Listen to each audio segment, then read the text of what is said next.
وسهلا بكل الذين ينضموا للاستماع إلى راديو بلدي أول راديو عربي أمريكي ويعنى بقضايا العرب في المهجر. برامجنا في راديو بلدي كل يوم جمعة من 8 وحتى 9 صباحا مع ليلى الحسيني في بث حي ومباشر عبر WNZK راديو 690 AM. صباح الخير بلدي، صباح الخير لكل مستمعينا. Welcome to Radio Baladi, the first Arab, Middle Eastern, and American simulcast radio show. Radio Baladi is broadcast every Friday morning on WNZK 690 AM from 8 until 9 Eastern Time on Good Morning Michigan with Layla Al-Husseini. Our call-in number 248-557-3300. And now, stay tuned for the best radio talk show on Arab and American issues with your host, Layla Al-Husseini.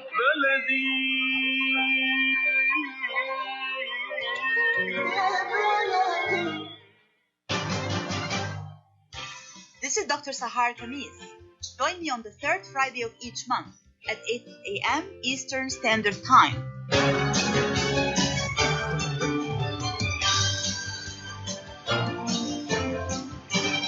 I'll be discussing some of the most important current political, economic, and social issues in my program, The Bridge. On Radio Baladi, on America's Voice of the Arabs, WNZK 690 AM and WGMV 700 AM. Good morning everyone, and welcome to another great show on Radio Baladi on US Arab Radio. Ramadan Kareem, Ramadan Mubarak to all our listeners everywhere. May the blessings of this month engulf all of us with peace and mercy and God's blessing. Today we have three great spiritual leaders from the Jewish, Christian, and Muslim communities talking about a very important and timely topic. The topic is religious celebrations and interfaith activism in a time of crisis. My guests are Reverend Kaseman, who is the Interfaith Community Liaison with the Office of Community Partnerships in Montgomery County, Maryland; Rabbi David Shneyer, who is the founder, director, and spiritual leader of Am Kollel, an independent Jewish community serving the greater Washington, D.C. area, and the spiritual leader of KASHAT, a fellowship community based in Bethesda, Maryland; and Ms. Hurunnessa Fariad, who is the head of outreach, public relations, and interfaith at the Adams Center, the Old Dallas Area Muslim Society. And she also serves on the board of directors for a few interfaith organizations as well. Welcome to the show, everyone. Thank you. It's great to be here. Thank you. Thank you all so much. So let's start first with the first day of Ramadan, and we want to send a message to our listeners today. I would like to give an opportunity for every one of you just for a few seconds to say something, send a message to our listeners from the Muslim community. I'll start with you, Hurunnessa. Okay, so Assalamu alaikum, Ramadan Mubarak, Ramadan Kareem, happy Ramadan. It's going to be a great month. Although we are stuck at home during this time and it's a totally different experience, I know that each and every one of us are going to use this time as the most beneficial to us to get close to Allah subhanahu wa ta'ala, and for you and your family to get closer as well. And it's just going to be a great experience being home during Ramadan and not have to worry about all the other things in life that we normally have to. So let's look at this month as a time of blessing and a time to reconnect and a time to grow together. Amen. Amen to that. Thank you so much. Reverend Kasey? Assalamu alaikum and Ramadan Mubarak, my friends. I'm going to be missing the iftar dinners myself and can only imagine what it means not to be able to come together as a community and celebrate. So our heart reaches out to you. At the same time, I know this will be an opportunity to strengthen even further the bonds within your families. And through now the technological wizardry, I'm sure there'll be other opportunities for you all to be in touch one with another. Amen. It'll be through our prayers. Thank you so much. And Rabbi David?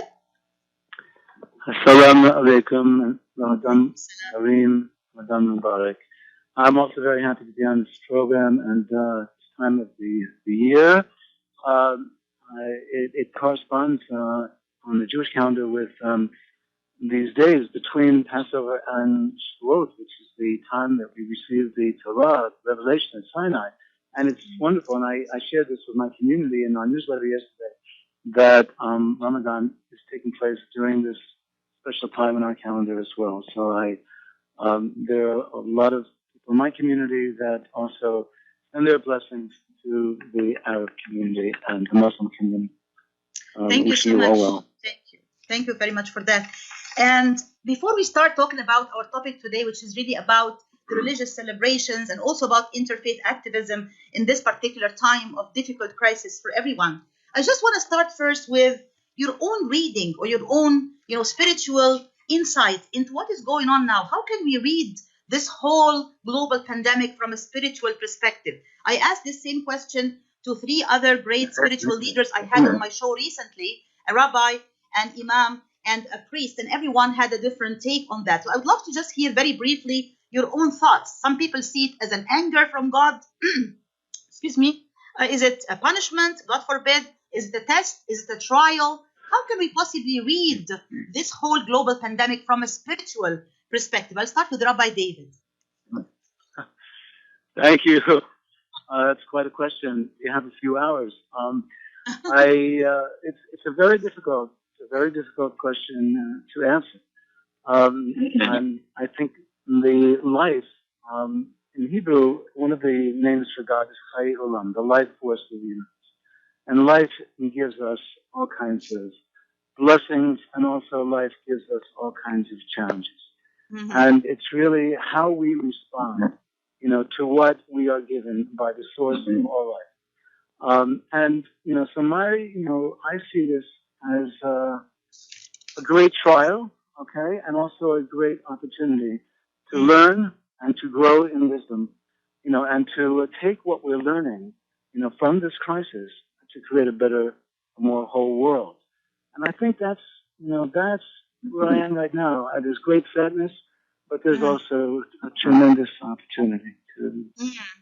So you see the 2 sides of the story. There's really a challenge and at the same time an opportunity. Thank you so much. And Reverend Kasey? Oh, I would just echo what Brother David has shared with us. Yes, I see it. Well, first of all, we need to honor. I myself have lost 2 dear friends. They died at the hospitals where they couldn't be.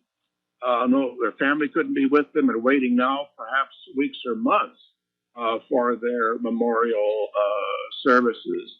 But I can tell you, with those families and others who've been suffering, we come out of it recognizing a bond, a sense of the holy being with us and our being more dependent upon it than ever before. And we're finding then a broader sense of community, even on an interfaith basis here. We recognize that it's one human family that we're essentially interdependent, one on the other. Yesterday was the 50th Earth Day, and perhaps the one with the clearest skies in any of these 50 years, which I'm interpreting, along with others, as a reminder of what our Creator and Sustainer has given us. And the reason now it's clearer, the sun is shining more brightly, is because we human Homo sapiens here have really been messing it up. So I hope we'll come out of this with some important lessons with regard to our stewardship of the bounty that the divine has given us. Mm-hmm. That's a beautiful reading. That's a beautiful, really, perspective. Thank you so much. And Miss Hurunnessa? So in the Quran, Allah subhanahu wa ta'ala talks about every hardship comes with ease. The ease doesn't come after, or it doesn't come in another time. But it is definitely something to think about in this time, that although we're going through this hardship, there are people being infected, there are people who are dying, but at the same time, it has allowed us to slow down in so many different aspects of our life, with our family members, with work, with all these different aspects of our life that was always inundating us with so many fast-tracking lifestyles that we had, where we're always on the move, but now we're slowed down. We're actually, realizing our relationship with God. What does that mean? We're praying more with our family. We're staying home. We're cooking at home. We're not affecting the environment as much as we used to. I think it's God's way of telling us that He's giving us an opportunity to reconnect with Him, and reconnecting with Him has also allowed us to reconnect with everyone else around us as well. That's a beautiful reading as well. So I really, lean towards the idea that it is not a punishment, it is not an anger from God, rather it is a message, and it is indeed a form of also trial or test, like any other test that we can face in life. Some people succeed in the test, some people unfortunately don't succeed in the test, but we have to get the highest possible grades by patience and perseverance, and also by connection to others and to humanity at large. Absolutely. Yes, thank you all so much for this great insight. So we'll take a commercial break here, and we'll be back in a few minutes, and stay tuned. KASHAT's Mediterranean Market and Shish Kebab offers a great array of your favorite Mediterranean meals. Meals range from lamb specialties, shawarma sandwiches, seafood dinners, and they offer special big trays of your favorite food, plus much more. KASHAT's Mediterranean Market and Shish Kebab address is 32839 Northwestern Highway in Farmington Hills. Their phone number is 248-538-9552. That number again is 248-538-9552, and the supermarket is open from 8 a.m. to 9 p.m. KASHAT's Mediterranean Market and Shish Kebab will definitely leave you satisfied. Life is a nonprofit charity that's provided humanitarian aid and development to people and communities for over 25 years, regardless of race, color, religion, or cultural background. When disaster occurs here or around the world, Life for Relief and Development rushes in to provide food, medical aid, and shelter to those in need. Please help improve these efforts. Make your tax-deductible donation to Life now at lifeusa.org or call 248-424-7493. تتمنى شركة زياد لك ولعائلتك الصحة والسلامة دائما. تأكدوا بأننا نتوخى أقصى إجراءات السلامة لنعمل على تلبية جميع احتياجاتكم من منتجات زياد المفضلة لكم. تتمنى عائلتنا أن تبقوا أقوياء متمتعين بالصحة والعافية. زياد، من عائلتنا إلى عائلتكم.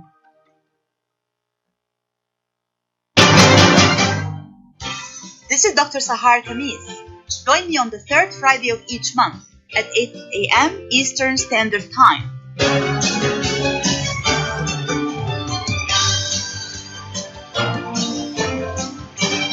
I'll be discussing some of the most important current political, economic, and social issues in my program, The Bridge.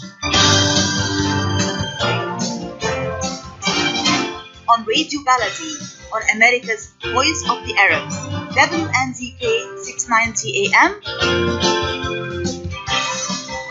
and WDMV 700 AM.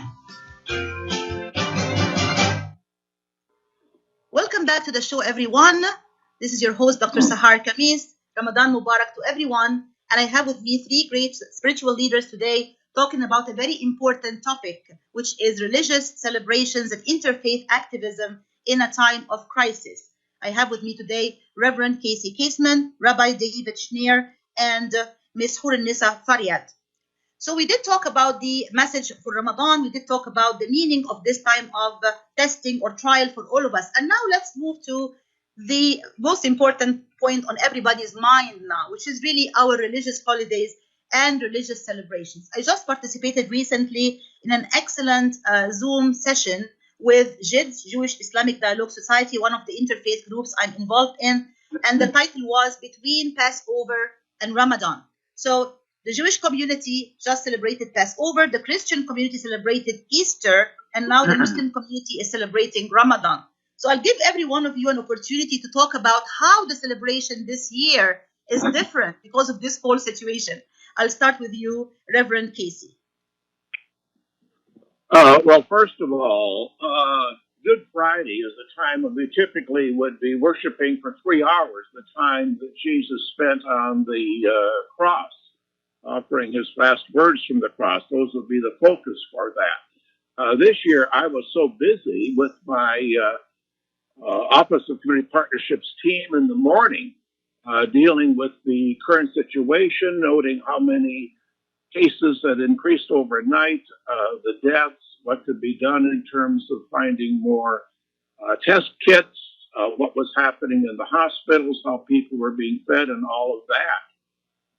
It went on then, on through the day with Zoom sessions and a lesson with medical students from Johns Hopkins on the psychosocial determinants of health, noting how the people of color are being coming down with this illness and dying at a rate that, again, should alarm and concern us all. So I didn't worship as such in any formal way on Good Friday, but I had the experience of Good Friday unlike any other Good Friday that I can remember in my life. So that prepared me then for Easter. And it began virtually, of course, with a litany of different people talking about their own experience with Good Friday. And that led on, and of course they were picking up on where the police are doing for us, the food providers, the volunteers, and all of that. And then they had creatively put together children from the congregation singing all in their own homes, but it came off in a beautiful way of Alleluia, Alleluia, Alleluia. And then the central message of the day dealt with the presence of the Holy, where we're all experiencing the physical distance and sharing in the suffering of those who've died within our congregation. We could lift up then what it meant for us to be one spiritually, and that the promise of Easter is basically one, that the power of love is far greater than all forms of loveless power, including death. And so we were affirming the holy and the promise of a new life in the presence of this crisis, in the presence of even death.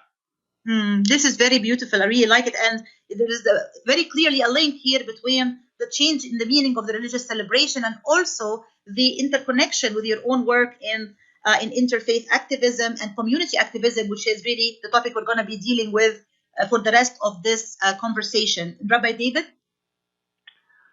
Yes, hi. This Passover is definitely different than other Passovers. There's a custom during the Passover Seder. This is the first evening of Passover.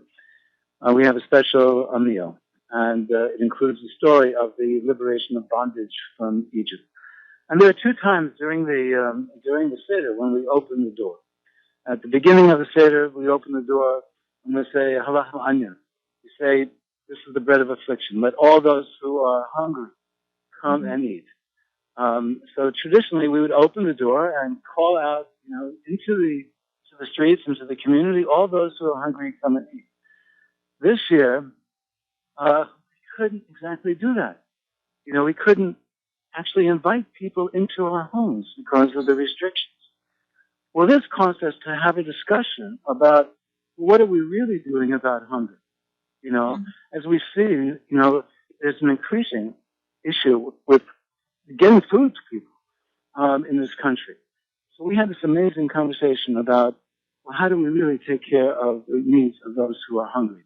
And the other time during the Seder when we open the door, so at the end of the Seder, when we open the door, to welcome in Eliyahu Hanavi, the Elijah the prophet, the spirit of Elijah the prophet, and to welcome in that age of justice and peace for all of humanity.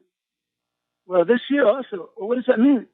We couldn't exactly, open the door of our houses, in the same sense. It caused a little consternation. But what we talked about was how do we open our hearts? How do we open the doors of our hearts to create a world of justice, of compassion, and of peace for all humanity and also for this earth? So that's one way this virus has impacted our Seder. We've been Zooming. We had 20 members of our family from all over the country for the first time, my wife's side, my side, on first time for a Seder. It was wonderful. The second night, we had a Seder for those members of our community who weren't able to have someone lead a Seder for them at home, a number of single people, and, who just couldn't do it on their own. So they came to the second night Seder, about 20, 30 members of my community and some of their friends, and we had a very, very meaningful Seder. So the holiday, in that sense, has taken on deeper meaning. And I could go on. We're entering this period now, but I think I'll hold this for now and share with you. There's an opportunity more a little bit later because amazing things. Thank you so much. Thank you so much. And Miss Hurunnessa, okay, so right, so tomorrow is actually going to be the 7th Jummah that we've missed praying Jummah prayer, Friday prayer at the masjid, and that has really taken a lot of people aback and made them feel disconnected or not part of a community. So we've been giving out a lot of information to our community members and giving them hope and allowing them to understand that this is something that God willed, and God wills what he wills, and that there's always good in what he wills, and we have to look for that. Now that Ramadan is here, that's also going to be very different because we will not have iftar at the masjid. We at Adams feed over 500 people every night during Ramadan for iftar, and that is sponsored by individuals or organizations who will sponsor a night. And so that's not going to happen at the masjid, but we will be distributing food to those who are in need and who have food insecurities and who have been part of our programs for a very long time. So we're making sure that they're being fed their iftar and their suhoor, which is the morning food as well, so that they have this time to spend with their family, but they're not worried about actually having food on the table when it comes time to break the fast or to start the fast. The other thing is having no tarawih prayer, which is the after night prayer that we congregate at the masjid to pray together. And we are always packed at Adams. We have childcare. We have people running all over. We have the youth program at the same time. And then we have the adults who are praying together in the main sanctuary, and then also in the overflow in the gym. Excuse me. And so all of that is going to stop now. Everything is coming from home. But what we're actually doing is, shifting our resources and taking advantage of online resources and virtual conversations to have with our community. And we have a really robust program starting now, and that we hope that it keeps the community connected. There's something practically going on every day through our Facebook, Instagram, and website in terms of content that we're giving our community so that they feel that they're still connected to their faith virtually. But, I want to point out that the essence of Ramadan doesn't stop just because we're not at the masjid. Ramadan is still it's here, it's going to come, it's still going to happen. We still have to fast, we still have to pray, we still have to connect to those around us. And although our connections to the community will be very different, it's still going to happen in a very different way. And I'm really glad that we're given this opportunity to actually find different ways of reaching those who really don't have a voice, or those who have kind of been lost in life for so many years, and now we're actually paying attention to them. Absolutely, amen to that. Thank you all so much for this great insight. We'll come back to this excellent conversation right after this commercial break. Stay tuned, please. When it comes to reproductive medicine, IVF Michigan Fertility Centers are the recognized leaders. With locations in Bloomfield Hills and 5 other cities in Michigan and Ohio, IVF has experts in all aspects of the field. As a founding member of IVF Michigan Fertility Centers, Dr. Nicholas Shama is one of the leading reproductive endocrinologists in Michigan and Ohio. Dr. Shama has performed over 10,000 IVF cases and has helped thousands of couples fulfill their dreams of parenthood. American board certified in both obstetrics and gynecology and reproductive reproductive endocrinology and infertility, Dr. Nicholas Shama is a very caring, compassionate, expert physician that understands not only the medical but also the emotional toil of infertility on his patients. When it's time, get personalized care from Dr. Nicholas Shama at IVF Michigan Fertility Centers in Michigan and Ohio. Call toll-free 855-952-9600, 855-952-9600. Are you going to start a restaurant or grocery store soon? Do you need floor plans and designs? Call Najee Abood at 734-744-9796. Do you want to buy kitchen and restaurant equipment at discount prices? Call Najee Abood now, 734-744-9796. New Concept Products and Design, the trademark of kitchen equipment. 5% discount on all purchases of $75,000 or more. New Concept Products and Design, new location, 31185 Schoolcraft in Livonia. Learn more at www.newconceptproducts.com. Call Najee Abood, 734-744-9796. When you're looking for the best in optical care, Dr. EMAD NAKKASH is your doctor to see. With years of experience and thousands of successful procedures performed, you can trust your eyes to Dr. EMAD NAKKASH. See Dr. EMAD NAKKASH and his professional staff for your eye care needs. There's 2 locations to serve you. In Hazel Park, call 248-336-3937, 248-336-3937. In Rochester Hills, call 248-299-3937. That's 248-299-3937. This is Dr. Sahar Khamis. Join me on the third Friday of each month at 8 a.m. Eastern Standard Time.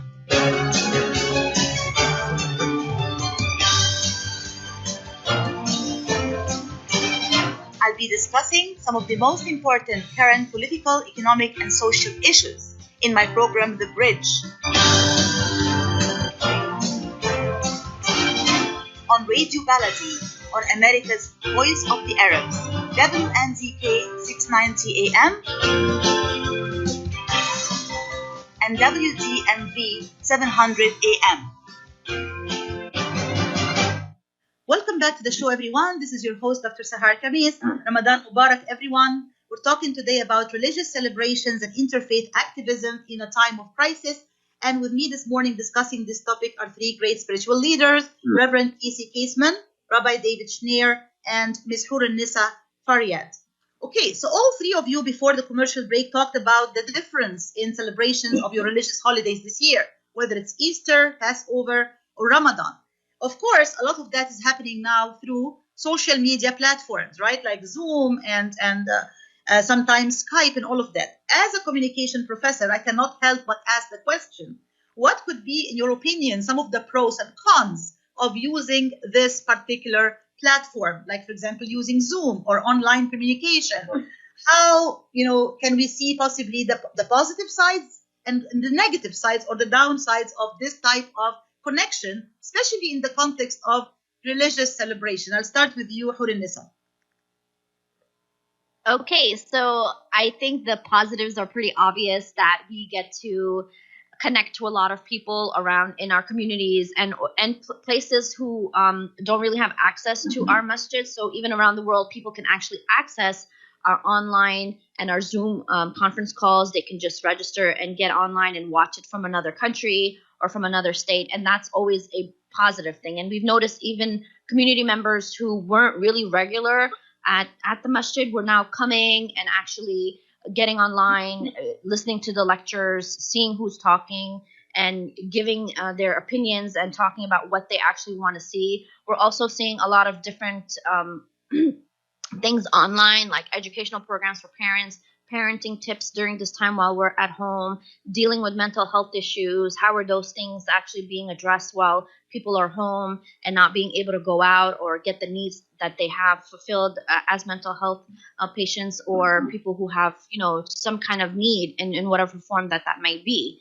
So we're seeing a lot of benefits from that angle, and that we're reaching a lot more people, and people are still connected through this virtual platform.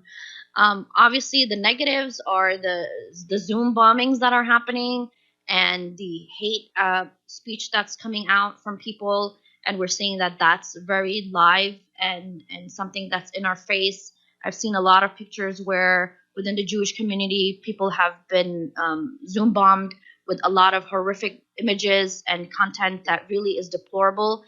In a time where I feel God has given us an opportunity to come together and love one another and learn about one another, we still have people who really don't understand the context of all of that and what that means and are using it in a negative platform. So we definitely need to be aware of these negative things and how they're impacting us. And then once this is over, we have to actually use that information and see how we can better our environment and our communities.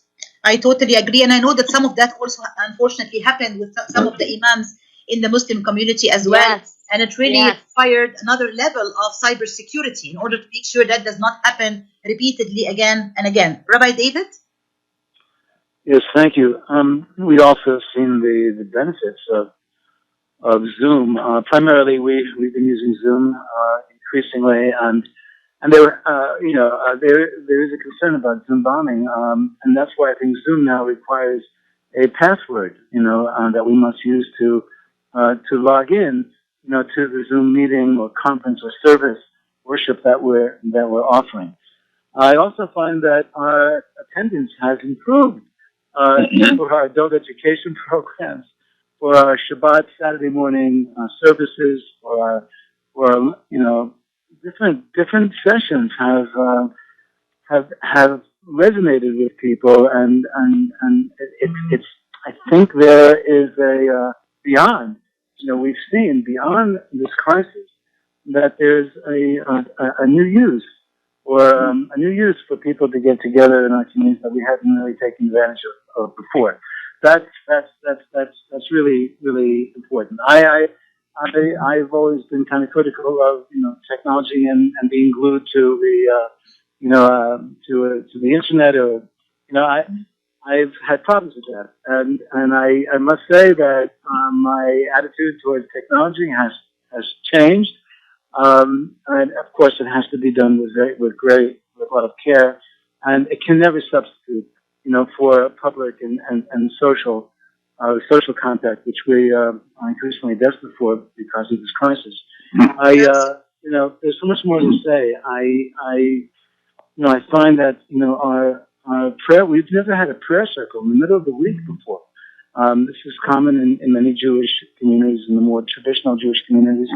In our community, which is a more liberal Jewish community, we have weekly prayer circles now with sharing that have been meaningful for people and necessary. So there's a lot of good that takes place with the technology. Right. But as one of my Jewish friends said, Zoom cannot hug. That's another thing to remember, that we still have the social distancing, we still have the physical distancing, and there are certain things technology can do, but certain things that technology certainly cannot do, right? Such as hugging your best friends or your relatives and family in a time when you need to do so. And Reverend Kasey? I'd like to illustrate the benefits of technology with reference to a reading I sent out this morning to our Muslim friends on behalf of all their interfaith friends here in Montgomery County. I'm asking them now to send pictures of their drive-by iftar dinners, the food that they're providing for the hungry driving by into and through different districts here in Montgomery County. And then pictures of the charitable deeds that will be picking up, as they always do, during this holy season. Also assure them that they're being held in my love and prayer, as they will be in other faith communities in ways that I think will be broader this year. Because we've had a history here of iftar dinners that have embraced public and elected and appointed officials and faith leaders. We're all going to be missing that this year, but we can be holding each other in love and prayer. Last Sunday, for instance, I texted into the chat box a prayer for our Muslim sisters and brothers that they might balance their spiritual disciplines with their physical safety in terms that would be a blessing to them and through them to all of us. And looking at the monitor, the 27-inch monitor here, I could see, again, the families, the faces of so many people. And at that point, their hands went up in a prayerful gesture and nodding of the head, which was another sign of the way we are able to be embracing each other across these lines of difference, understanding that we're essentially one human family, bound together in a love again that's more powerful than all that separates us. Amen to that. Definitely amen to that. Thank you all so much for the great insight. We'll be back again to this great conversation right after this commercial break. Stay tuned, please. إلي ساعة عم بستناك مشان نروح نتغدى بالشام. بالشام؟ إيه بالشام ومو بالشام. شلون صارت هي؟ بدل ما نروح نتغدى بالشام إيه جابوا لنا الأكلات الشامية الطيبة لعنا لهم. وشلون بقى؟ هذا مطعم دماس عم يعمل كل الأكلات الشامية الطيبة هو. طيبة؟ طيبة كتير. شرفوا نتغدى سوا بمطعم دماس.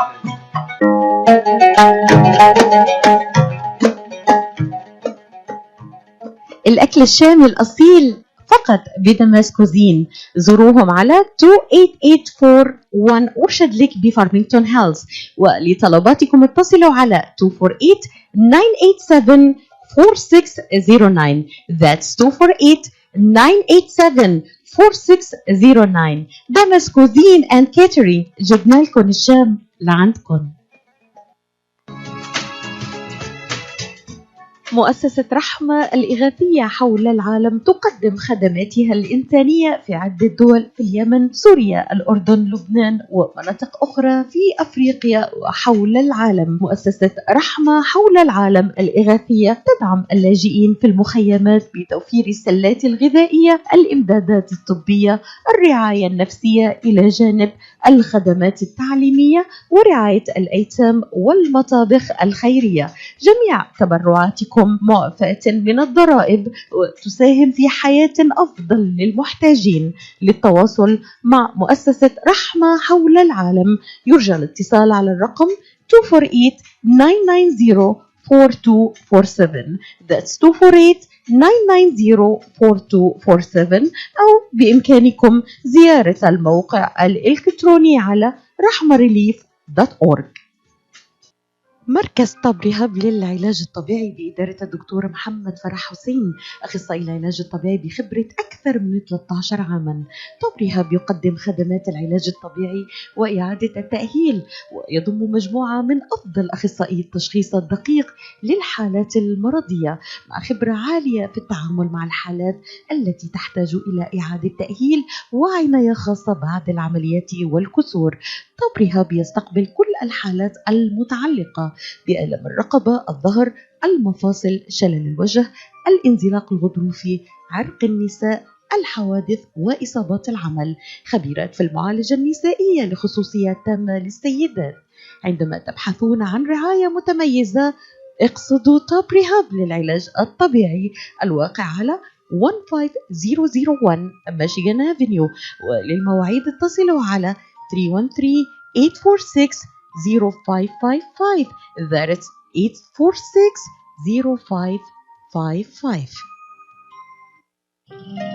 مرحبا سعيد. اهلا علا. ليش هالمقابلة الفاترة هاي؟ بيقول المثل لاقيني ولا تغديني. يمه زعلتي، شنو رأيك إذا لقيتك وأيضا غديتك بأحسن مطاعم ميشيغان، مطعم أشتار؟ والله فكرة، أفضل الأطباق والمقبلات العربية والعراقية وأحلى ملقا. ولا تنسين اللحوم الطازجة مباشرة من ملحمة أشتار لزباين أشتار. وملحمة أشتار توفر اختيارات متنوعة من كافة أنواع اللحوم وبأسعار متميزة وجودة أيضا مميزة. ملحمة أشتار تقع على 36865 راين رود في مدينة ستيرلينغ هايت. وأكيد أحلى لمة وأطيب لقمة في مطعم عشتار اللي عنوانه 3625 15 مايل رود في مدينة ستيرلينغ هايت. هاتف 586-698-2585 586-698-2585. يلا علا يلا عشتار، للجودة وكرم الضيافة عنوان. مطعم أشتار. تتمنى شركة زياد لك ولعائلتك الصحة والسلامة دائما. تأكدوا بأننا نتوخى أقصى إجراءات السلامة لنعمل على تلبية جميع احتياجاتكم من منتجات زياد المفضلة لكم. تتمنى عائلتنا أن تبقوا أقوياء متمتعين بالصحة والعافية. زياد، من عائلتنا إلى عائلتكم. This is Dr. Sahar Khamis. Join me on the third Friday of each month at 8 a.m. Eastern Standard Time.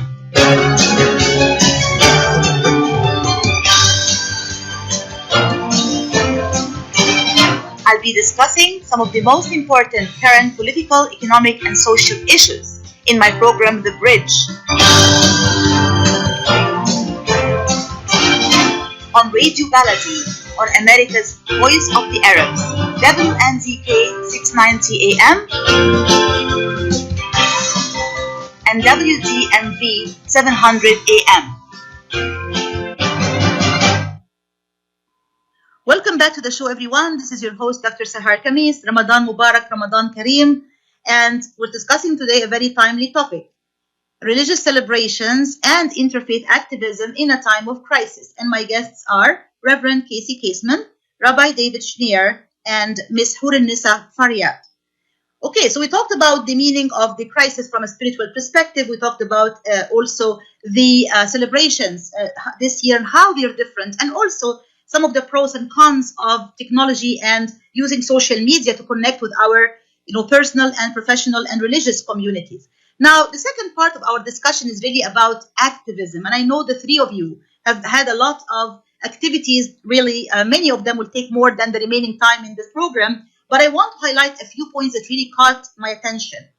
Rabbi David, you have been really one of the founders of, the Jews United for Justice, and you're also active in different groups like Rabbis for Human Rights and other social justice organizations. I would love to hear from you about the importance of quote-unquote social justice from a spiritual, from a religious perspective, especially in the midst of this crisis. Yes, thank you. The social justice, the struggle against injustice is at the heart of Judaism, as I think it is other religions. Certainly at the heart of Judaism and Rabbi's Human Rights. Actually, it's called Teruah, which is the sound of the shofar. It's the rabbinic call to human rights. Is very engaged in doing something about immigrant issues, that is prominent in our society, and the injustices related to those who are immigrants. We're concerned about the workers, farm workers in Florida, all over the country. We have a serious problem with migrant workers, farm workers, and so the rabbis, and so over 2,000 rabbis, remember the organization called Teruah, are focused on bringing attention to this crisis, which has always been a crisis, but even worse now because of the contagion of this virus. That's one thing. Locally, my communities are engaged in reaching out more to organizations that are in need. We've, in my fellowship community, we've designated several $1,000s, $5,000 or more, to different food pantries in the area. At our retreat center, we have a very large garden, and we expanded it this year to raise more vegetables for a couple of shelters that we provide for. We are also we've offered, and I haven't heard yet back from the county, we've offered the use of our retreat center, which is empty, for those who are experiencing domestic abuse and violence. It's known that their lives are much more difficult now, and so we're offering our retreat center, which is empty, for those families that are in need to be in a safe place. So these kinds of things. With the environmental community, we're also engaged, with Interfaith Partners for the Chesapeake, and also Interfaith Power and Light, which also is focused on I'm learning something from this crisis. And Reverend Kasey, mentioned something about this before. I mean, our climate, is feeling a little better. The earth is feeling a little bit better because of our seclusion, of our isolation, of our quarantine. We're not using, gas. We're not using fossil fuels in the same way. Telecommuting has cut down tremendously on traffic, and all these other examples. So, there's a tremendous opportunity for increased social activism and so the teachings of our prophets. This is a tremendous Correct. opportunity. Absolutely. In all faith traditions, like not just looking after one another, but also looking after the environment and Mother Earth and, decreasing the amount of pollution and damage we have been doing to the environment, I think is also part of this justice that we should all seek. And Reverend Kasey, I know you had many years of work within the interfaith community, really engaging in issues of activism and issues of social justice. If you can tell us, in the midst of this crisis in particular, if you can highlight some of the most important efforts that you are engaged in as the Interfaith Community Liaison with the Office of Community Partnerships, that would be great, please. Thank you. Tomorrow we'll be co-hosting our second virtual forum on Asian bias that will naturally be dealing with Islamophobia, anti-Semitism, racism, and on from there, with county officials, social justice advocates, and faith leaders. Just days before we were required not to be meeting in groups of more than 10, we had another summit of Muslim leaders that I facilitate with the county executive.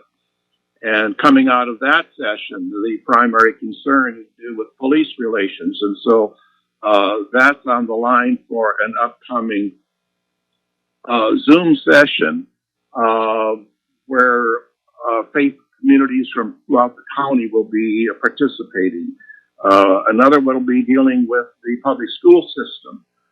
We want to develop better understanding and appreciation for all the teachers and principals, together with the parents are going through right now, to look at what more can be done on that front.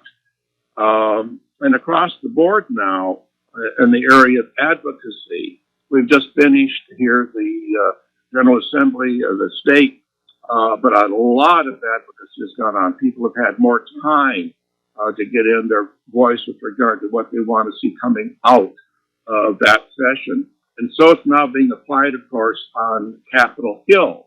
We're particularly concerned these days with the immigration situation. Our president continues to throw up one barrier after another that need to be dealt with as forcefully as possible. And I'm finding more and more people investing time and energy on that front.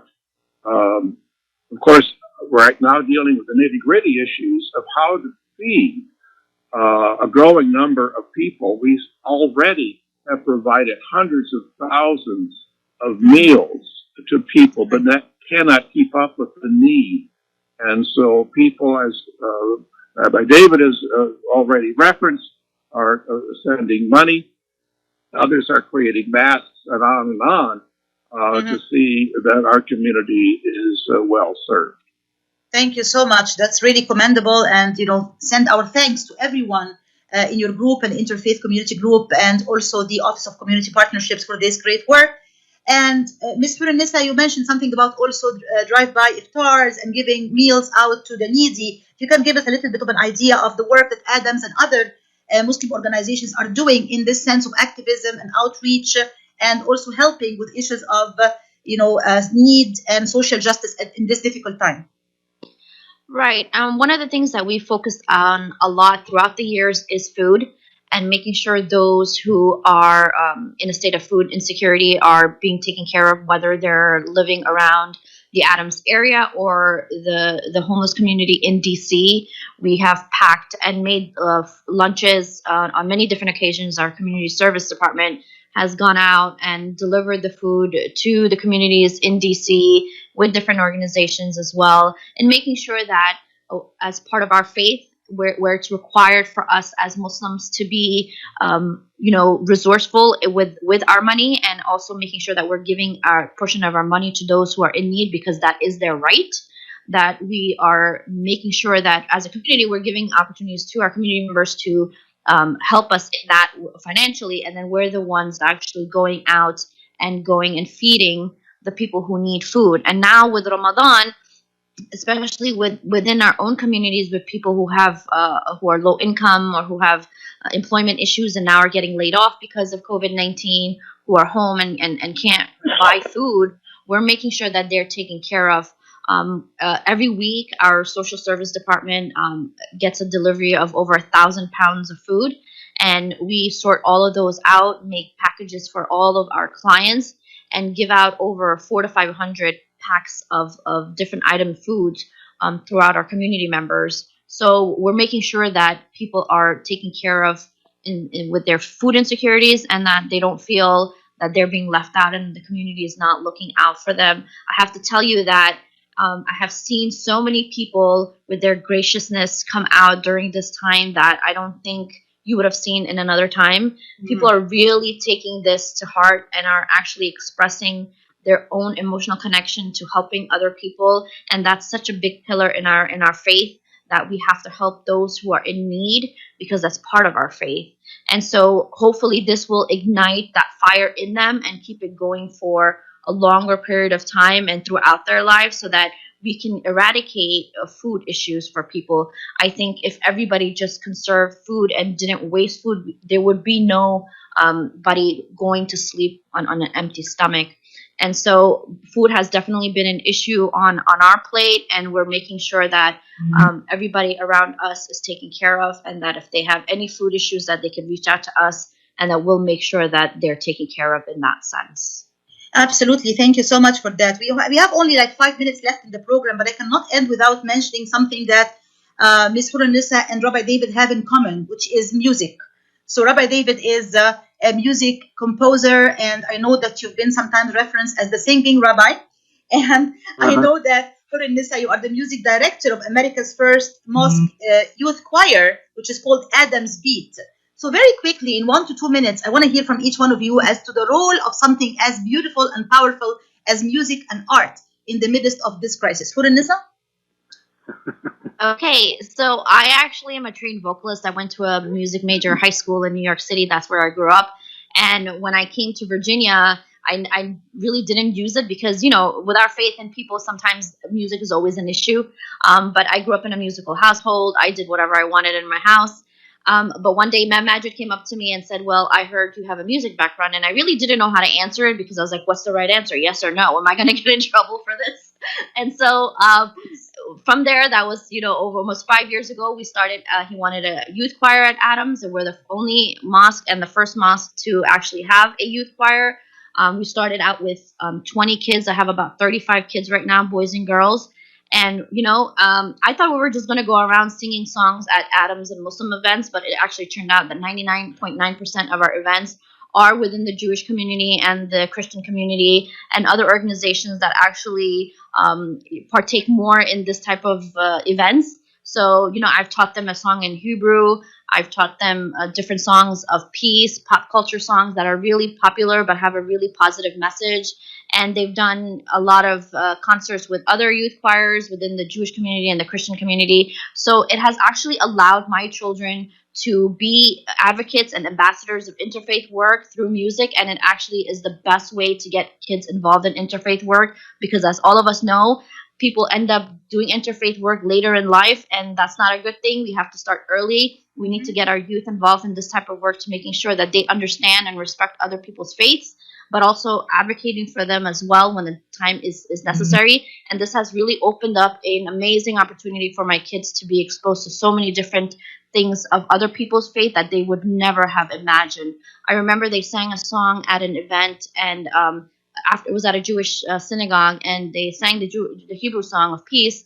And afterwards, it was a women's event, and all the women came up and said, wow, you guys sang it so well. They hugged my kids, they cried to them. And that's an impression my kids are always going to have for the rest of their life. Beautiful. So it's a great experience. Right. We have 2 minutes left in the program. So Rabbi David, in 1 minute, if you can, the power of music and singing, especially in this time. You'll have the last word here. All right. Thank you. And I love the chorus. They're great. Basically, singing, music and singing dispels darkness. That is a teaching that's very ancient. And I really believe that. I see that, in personally and also in the practice of our community. We are a singing community. We love to sing. And singing dispels darkness. And I encourage everyone to be part of something where you're singing. Online, on Zoom, it's difficult. So I'm creating more antiphonal or call and response singing, where I chant and then everyone else then repeats or joins in. And that seems to be working out a lot better because it's chaotic, on Zoom. But singing dispels darkness. It chases away, it's called the sitra achra, the dark side, This is beautiful. Singing dispels darkness. I love that. And on this very uplifting, I should say upbeat note, we're going to come to the end of our program today. And I have to thank all our listeners and also thank all our distinguished guests, not just for being my guests today, but also for all the great work that you're doing in order to dispel darkness and to overcome it with love and empathy and compassion in your own communities and within the interfaith community. Thank you all so much. Thank you. Thank you for having us. Thank you all so much. And thanks so much to all our listeners everywhere. Have a great and blessed day, blessed month, blessed year, and blessed Ramadan. Thank you for being with us, and goodbye.